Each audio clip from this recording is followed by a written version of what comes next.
ॐ सदाशिवसमारम्भाम् शङ्कराचार्यमध्यमाम् अस्मदाचार्यपर्यन्ताम् वन्दे गुरुपरम्पराम्।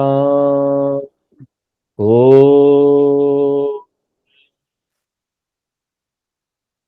शांति पाठ पढ़ेंगे। ओम सहना भवतु। ॐ सहनाववतु सहनौ भुनक्तु। सहनौ भुनक्तु सह वीर्यं करवावहै। सह वीर्यं करवावहै तेजस्विनावधीतमस्तु मा विद्विषावहै। तेजस्विनावधीतमस्तु मा विद्विषावहै। ओम शांति शांति शांति। ॐ शान्ति शान्ति शान्तिः। तो पिछले क्लास में हमारा पहला वल्ली जो था दूसरे चैप्टर का वो समाप्त हो गया। अब आज से हम दूसरे वल्ली में प्रवेश करेंगे। वल्ली यानी खंड, सेक्शन। पहला चैप्टर में भी सेक्शंस था, इस चैप्टर में भी सेक्शन है। और इसमें यमधर्मराज जी मुख्य रूप से आत्मस्वरूप के बारे में बता रहे हैं और वो नचिकेता के प्रश्नों का उत्तर भी दे रहे हैं। नचिकेता ने तीसरे वर्ग के माध्यम से प्रश्न पूछा था और उस प्रश्न का उत्तर वो दे रहे हैं। और क्योंकि आत्म स्वरूप जो विषय है वो बहुत सूक्ष्म है, यम धर्मराज जी उसको अलग अलग एंगल से समझाने का प्रयत्न करेंगे, इसलिए बार बार रिपीट होगा। अति सूक्ष्मत्वात् अति दुर्विज्ञेत्वात्, बहुत सूक्ष्म है, जानने में बहुत कठिन है, इसलिए बार बार रिपीट करना होता है, अलग अलग दृष्टि से, अलग अलग एंगल से उसी विषय को, वही टॉपिक को। क्योंकि अति सूक्ष्म होने के कारण ये इतना जल्दी आत्मसात नहीं होता है। इसलिए उपनिषदों में देखेंगे कि आत्म स्वरूप बार बार रिपीट होगा, अगेन एंड अगेन, बार बार उसका रिपीटेशन होगा। अब ये जो वल्ली आज से शुरू हो रहा है उसमें भी यम धर्मराज जी हमको आत्म स्वरूप वाले विषय के बारे में ही बताएंगे और बहुत गहराई से और विस्तार से बताएंगे। और यही कारण है कि ये जो वल्ली अभी आ रहे हैं ये सारा उपनिषदों का जो मुख्य शिक्षा है उसको देते हैं, सेंट्रल टीचिंग। इसलिए ये मुख्य भाग है कठोपनिषद का। इससे पहले वाला वल्ली भी बहुत महत्वपूर्ण था और ये जो वल्ली है वो भी बहुत महत्वपूर्ण है। आत्म स्वरूप के बारे में ना दूसरे चैप्टर से ही ज्ञान देना शुरू हुआ है, समझिए। पहला चैप्टर में इतना कुछ नहीं था। पहला चैप्टर में वहां पर तो कितने सारे मंत्रों में सिर्फ कहानी बताई गई, नचिकेता की कहानी। और उसके बाद यम धर्मराज जी ने नचिकेता का एंट्रेंस एग्जामिनेशन लिया कि नचिकेता में वो पात्रता है कि नहीं। एक साधक में, एक जिज्ञासु साधक में जो ज्ञान चाहता है उसमें पात्रता होनी चाहिए, क्वालिफिकेशन होना चाहिए। यहाँ पर कुछ भी चीज करने जाओ, नौकरी प्राप्त करने जाओ, एडमिशन लेने जाओ किसी भी संस्था में, जो एजुकेशनल इंस्टीट्यूशन है वहां पर कोई कोर्स करने जाओ, तो सब जगह एंट्रेंस एग्जामिनेशन देना पड़ता है, अपने आप को सिद्ध करना पड़ता है कि आप पात्र हैं। तो यहाँ तो एक महान ज्ञान दिया जा रहा है, आत्मस्वरूपम। तो इसलिए वो भी बड़े विस्तार में बताया गया। जो एंट्रेंस एग्जामिनेशन था, पात्रता सिद्ध करना था नचिकेता को। और उसके बाद बहुत सारे शब्दों में रथ कल्पना के बारे में बताया गया, और उस रथ कल्पना के माध्यम से साधना बताया गया, क्या साधना करना है पात्रता प्राप्त करने के लिए। तो पहला अध्याय जो था ना, उसमें बहुत सारी दूसरी और ये सारी चीजें बताई गई, जबकि दूसरे अध्याय में यम धर्मराज जी एकदम फोकस्ड डिस्कशन करेंगे। और वो ये आशा कर रहे हैं कि नचिकेता को आनंद आने वाला है।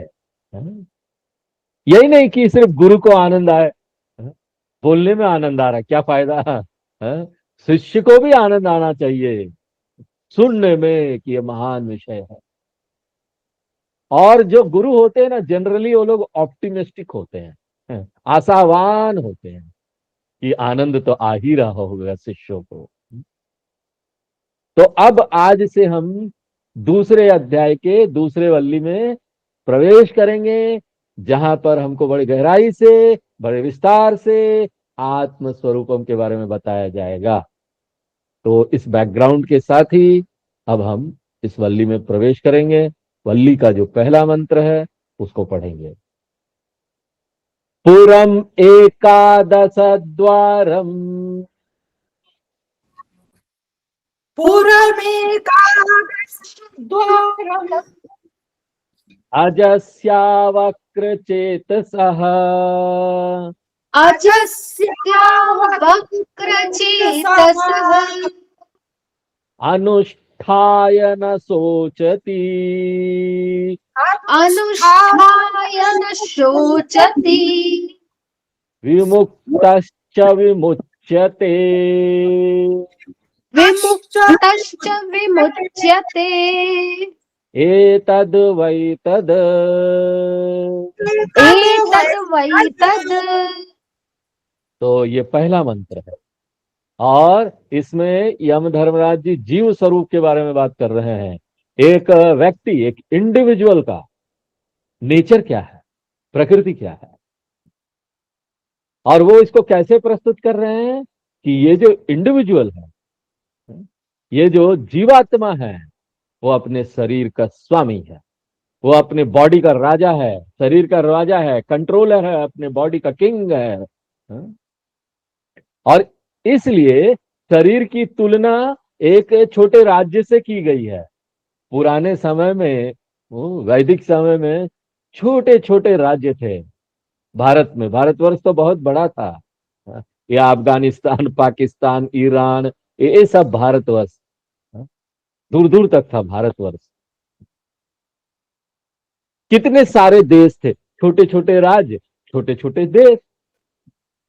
चोला राज्य यहाँ था, पांड्या राज्य यहाँ था, चोला राज्यम, चेरा राज्यम, पांड्या राज्यम, छोटे छोटे एरिया थे उनके। उसी प्रकार से यम धर्मराज जी यहाँ पर पूरे फिजिकल बॉडी को एक नगर बता रहे हैं, पुरम। क्यों ये पुरम है? क्योंकि उसमें पूरी रहता है, पुरुष, स्वामी, मास्टर, वो जो राजा है, और वो राजा अपने राज्य में रह रहा है, और उसकी राजधानी कौन सी है? कैपिटल हृदयम। वहां पर राजा रहता है, और यहाँ पर बहुत सारे नागरिक भी हैं। जितने यहाँ पर अंग हैं वो सब क्या है? नागरिक हैं। शिव मानस पूजा का चौथा श्लोक आप देखेंगे, आत्मा त्वं गिरिजामति सहचरा प्राणा शरीरम गृहम। हे भगवान, ये मेरा जो शरीर है ना वो राज्य है। और जितने भी ज्ञानेन्द्रियाणी, कर्मेंद्रियाणी, पंच प्राण, अंतकरणाणी, ये सब क्या है? सिटीजन्स है ना? नागरिक है। और ये सब किसके लिए काम कर रहे हैं? वो जो स्वामी है, जो जीवात्मा है। और जितने भी यहाँ पर ब्लड वेसल्स हैं, नाड़ी वगैरह सब है, शंकराचार्य जी ना भाष्य लिखते हैं उपनिषदों के ऊपर ना, तो वो बोलते ही जाते हैं, बहुत विस्तार करते हैं उसका, तुलनात्मक अध्ययन करते हैं। और वो बहुत एक्सप्लेन करते हैं इसको कि शरीर के अंदर बहुत सारे इंडस्ट्रीज चल रहे हैं। हार्ट जो है, हृदय जो है, वो अपना काम कर रहा है, लीवर अपना काम कर रहा है, किडनी अपना काम कर रहा है, ये सारे एक एक इंडस्ट्री लगे हुए हैं। हाँ? एक इंडस्ट्री के अंदर कितना प्रोसेस चलता है, एक हार्ट के अंदर चले जाओ, हार्ट के अंदर कितना सारा प्रोसेस है, छोटे छोटे छोटे।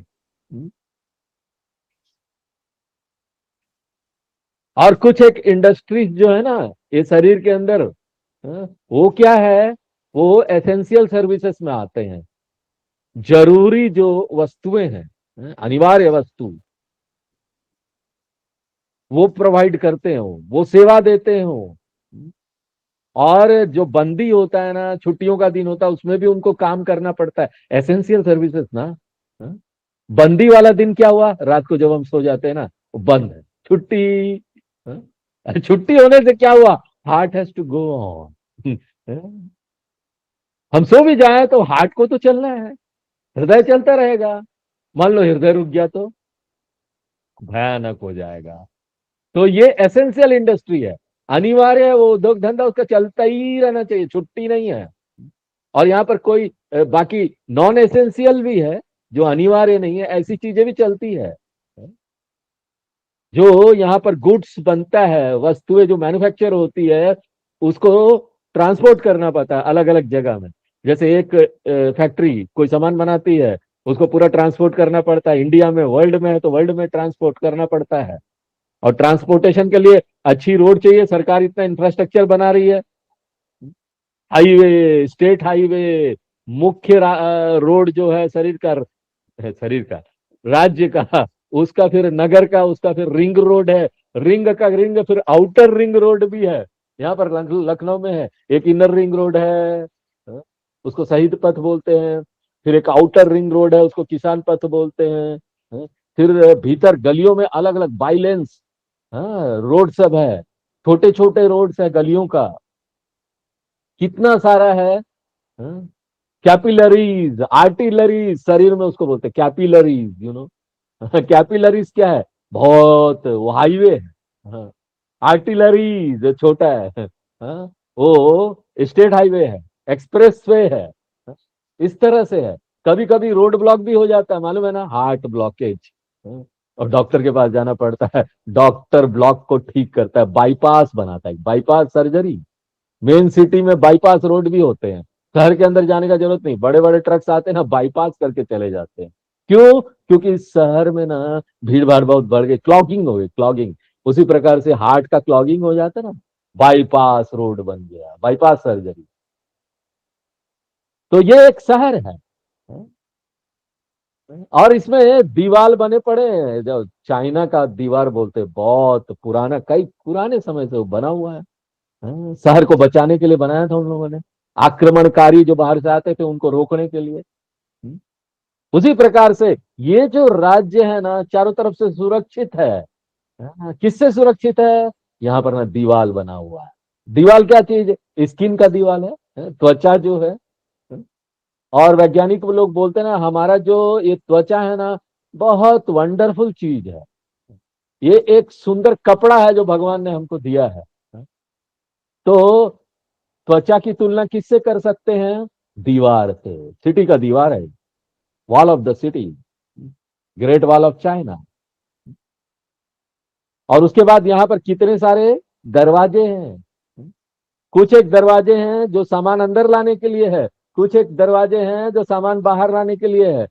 तो शहर में भी आप देखेंगे वन वे ट्रैफिक, एक तरफ से आ सकते हो, जा नहीं सकते वहां से, बाहर निकलने का भी outer traffic, exit gate, entrance gate, exit gate अलग अलग है। और कोई चीज तो आपको यहाँ पर शहरों में है, वहां पर ना आ भी सकते हैं जा भी सकते हैं, टू वे है। Both entrance and exit gate are there. उसी प्रकार से यहाँ पर ज्ञानेंद्रियां हैं हमारे शरीर में, जो क्या है, एंट्रेंस गेट है, अंदर जा रहा है सामान क्या हो, जानकारी सारी अंदर जाती है। आंखों से देखते हैं, कान से सुनते हैं, ये सब ज्ञानेंद्रियां है ना, नाक से सूंघते हैं, ज्ञान की इंद्रियां, ज्ञान अंदर जा रहा है, इनपुट। वहां से जैसे शहरों में ये वन वे ट्रैफिक होता है, तो कई सारी गाड़ियां सामान सब अंदर आती है। इसी प्रकार कर्मेंद्रियां हैं, कर्मेंद्रियां क्या है, एग्जिट गेट।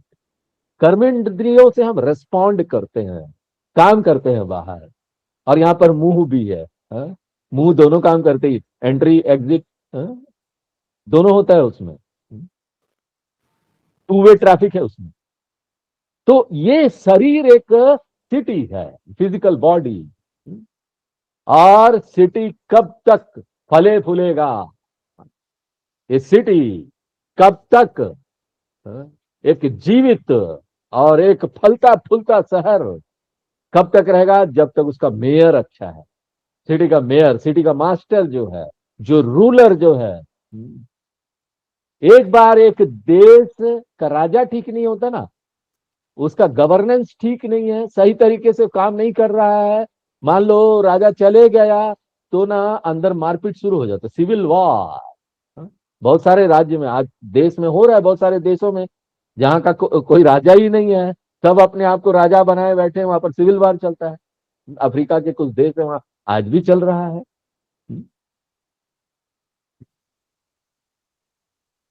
उसी प्रकार से ये जो शरीर है ना, बहुत अच्छा चलता है, जिंदा है, काम कर रहा है, लोग बहुत सम्मान भी देते हैं, और ये शरीर डिसइंटीग्रेट नहीं होता है, बिखरता नहीं। क्यों? क्योंकि इसके भीतर मास्टर है, स्वामी है। जिस क्षण मास्टर इसको छोड़ के चला जाता है, तो ये शरीर कुछ दिन भी नहीं टिक पाता।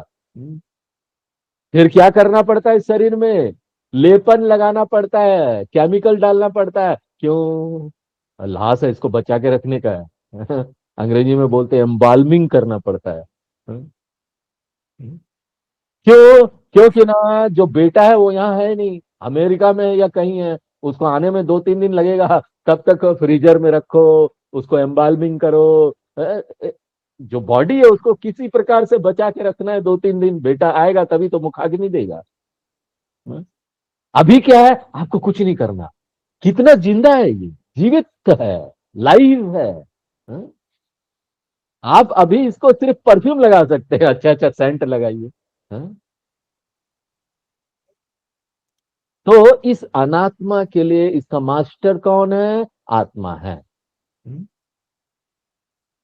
और क्यों तुम नचिकेता इस स्वामी को नहीं जानना चाहते हो? ये क्वेश्चन है यम धर्मराज जी का। अब इस श्लोक की तरफ देखिए, पुरम एकादश द्वारम। ये जो फिजिकल बॉडी है, इसकी तुलना एक शहर से की गई है, और इसमें एकादश द्वार है, यानी 11 गेटवेज आर देयर, 11 द्वार है, दरवाजे हैं। कैसे हैं? थैंक गॉड शंकराचार्य जी है, नहीं तो हमको समझ में नहीं आता कि ये 11 द्वार है कौन से। शंकराचार्य जी ने भाष्य लिखा, बोल के हम उपनिषदों को समझ पाते हैं। तो 11 द्वार कौन से हैं? 7 जो है ना द्वार, जो है ना वो सिर में ही है, 2 नाक, कान के 2 ओपनिंग्स, कान के 2 ओपनिंग, आंख के 2 ओपनिंग, नाक के 2 ओपनिंग, मुंह का 1, 7 हो गया। अब यहां पर सिर के बीच में शास्त्र बोलते एक ओपनिंग होता है, ब्रह्म रंध्रम बोलते हैं इसको। ये जो ओपनिंग है विशेष समय पर ये खुलता है, और उसके बाद 3 ओपनिंग नीचे है, 8 ऊपर हो गया, 3 नीचे। 3 नीचे कौन सा? एक नाभि हो गया, वो भी विशेष समय पर खुलता है जब बच्चा जन्म लेता है। माँ, उसका जो पाइप है, फूड पाइप, माँ के पेट से लगा हुआ होता है नाभि में। उस विशेष समय पर वो काम होता है, वो भी एक विशेष ओपनिंग है वो। हाँ? माँ गर्भावस्था में वो होता है। उसके बाद नीचे दो है, एक लिक्विड पास करने के लिए, गंदगी निकालने के लिए, एक सॉलिड गंदगी निकालने के लिए। टोटल 11 द्वार, 11 द्वार है शरीर के अंदर। हाँ?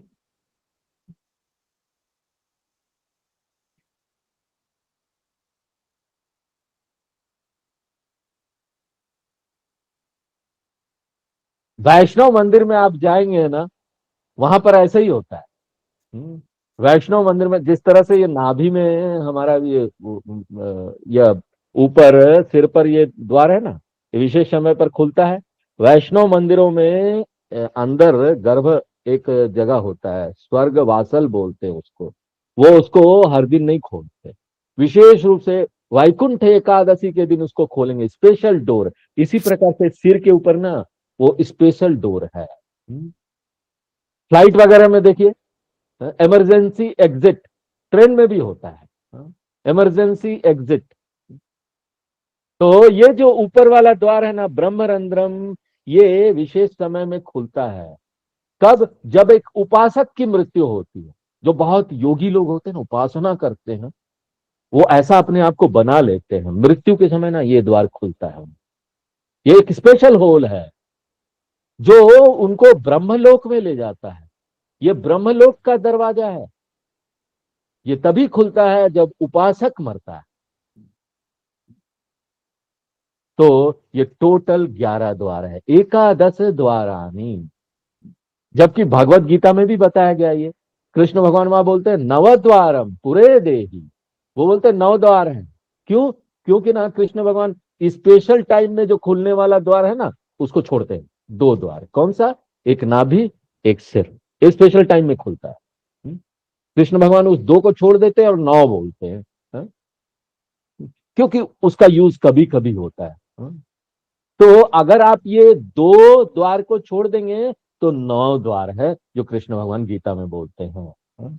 नाभि और ब्रह्मरंध्रम, इसको छोड़ देना है। तो ये हमारा फिजिकल बॉडी है। और ये फिजिकल बॉडी किसका है? स्वामी जीवात्मा का। ये किंगडम है, जीवात्मा का राज्य है। और जीवात्मा को ही बोला जा रहा है पुर स्वामी। अगर शरीर पुरम है तो जीवात्मा पुर का स्वामी है। और जीवात्मा कैसा है? अवक्र चेतसः। ये जीवात्मा जो वो चेतनता है जो कभी टेढ़ा मेढ़ा नहीं होता। वक्र, हाँ? अष्टावक्र गीता बताए ना, अष्टावक्र। तो अष्टावक्र जी जो थे ना, वो कुबड़े थे, टेढ़े मेढ़े ऐसा लोग, इसलिए अष्टावक्र। हाँ? लेकिन ये क्या है? अवक्र है। हाँ? ये चेतनता अवक्र है, माने टेढ़ा मेढ़ा नहीं है, मतलब इसमें कोई परिवर्तन नहीं होता, चेंजलेस है। और क्यों यम धर्मराज जी यहाँ पर स्पेशल एडजेक्टिव यूज कर रहे हैं? विशेष, जो विशेषण है, विशेष है ये। क्यों? क्योंकि ना शरीर जो है ना सतत बदलता रहता है, चेंज होता है, वक्रम हो जाता है। कहाँ बेंड हो जाएगा पता नहीं। बूढ़ा होते होते व्यक्ति हाथ में जाओ झुकने भी लगता है, टेढ़ा होने लगता है। हाँ? चप्पल अगर सही नहीं, चलते चलते पांव तक टेढ़ा होने लगता है, धीरे धीरे उम्र होता है तो हाँ, बुढ़ापे में ये सब होता है। हम्म। बूढ़े दादी माँ का पांव देखो थोड़ा टेढ़ा हो जाएगा। हाँ? तो वक्र हो जाता है। तो शरीर की ऐसी प्रकृति है, इसलिए पूर्वम वक्र पूरम। जीवात्मा जो है वो अवक्र है, इसमें कोई परिवर्तन नहीं होता। क्या क्या परिवर्तन है तत्वबोध में हमने देखा। हाँ? षड्विकारवत अस्ति जायते वर्धते विपरीन मते अपक्षीयते विनश्यति। ये 6 विकार है शरीर के अंदर। चेतनता में ये विकार नहीं है। इसलिए अजह, अजह यानी जिसका जन्म नहीं होता। हाँ? शरीर का तो जन्म होता है ना, ये बॉडी का एक डेट ऑफ बर्थ है, एक डेट ऑफ डेथ भी है।